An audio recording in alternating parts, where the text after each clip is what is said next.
founding of the University of Idaho, a bold and aggressive push to educate the youth of the area was paramount.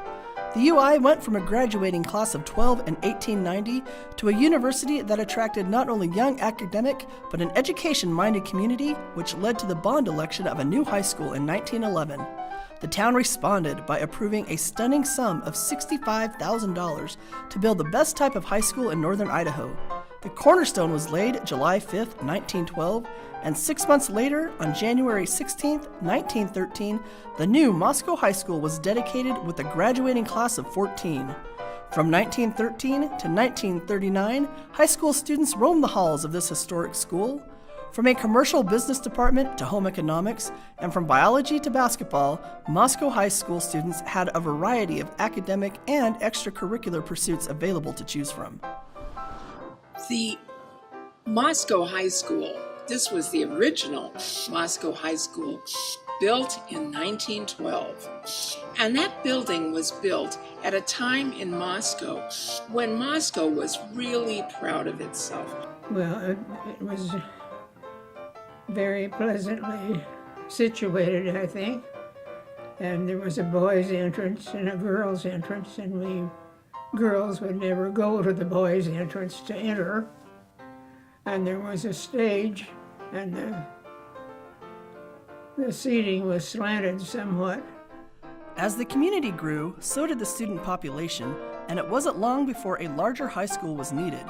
In 1939, a new building was built across 3rd Street, and in 1940, Moscow High School became Moscow Junior High School and focused its attention on the younger teens in the area. It also served the classroom needs for the elementary school students when renovations were taking place at Russell School. In 1959, a new school was built on Mountain View, and that school became the new junior high. That allowed the existing high school to expand its classrooms back across the street. Then, in the 1970s, new classroom annexes were built on the high school, and the school filled the role of superintendent and administrative offices, as well as storage for the school's food program through the 1990s. For a brief time in the late 1990s, the fate of the old building was in question. There was talk of tearing it down to create parking across the street for the high school, but a group of citizens championed the saving of this building for community uses. They began raising funds and soliciting donations. In 1998, for the grand total of $150,000, that money, along with an anonymous $2 million donation, who was later self-identified as Janet LeCompte, went through and renovations began. The 1912 Center became a reality when phased renovations began in 2000. This first phase gave the community a great room where the gym had been, a commercial kitchen for weekly senior meals to be prepared, and plaza access to the space, carving out the old hillside in 2001.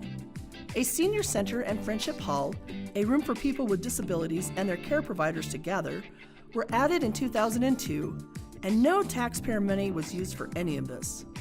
When fundraising stagnated and future plans for the facility changed, the City of Moscow decided to partner with a nonprofit to continue the operation of the facility, and Heart of the Arts Incorporated, a local nonprofit, was founded in 2002 for this purpose and became managers of the space in 2007.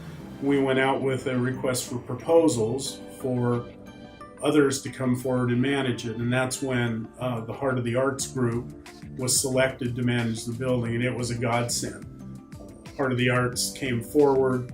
They hired Jenny Kostroff to be the executive director, and she's a bundle of energy, and that group has just had incredible success in renovating the building. With renewed excitement for this project, Heart of the Arts found partners like Janet Fisk.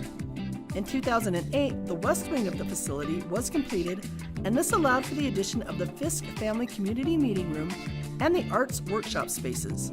Bottom floor renovations were also completed, and the 1912 Center began to really take shape. Focus from 2009 to 2016 was on the completion of exterior repairs and replacing all of the 120 remaining windows in the building. I certainly hope that the people of Moscow continue to support that, because I think it's just an excellent place for different uses as it sits now, and with more contributions that can be finished out and the whole thing can be utilized. That's the hope of me anyway, and probably a lot of citizens in the town of Moscow. The remaining 20,000 square feet of space in this community center on the second and third floors are awaiting renovation. Heart of the Arts Incorporated is actively raising $3 million for this project. This will add a community living room, a historic classroom to take modern school children back to a time in a 1913 school, a small auditorium, and a large central gathering room on the top floor, as well as other needed spaces for community purposes. When completed, our 1912 Center will serve the Moscow community for another 100 years, and you can be a part of this story.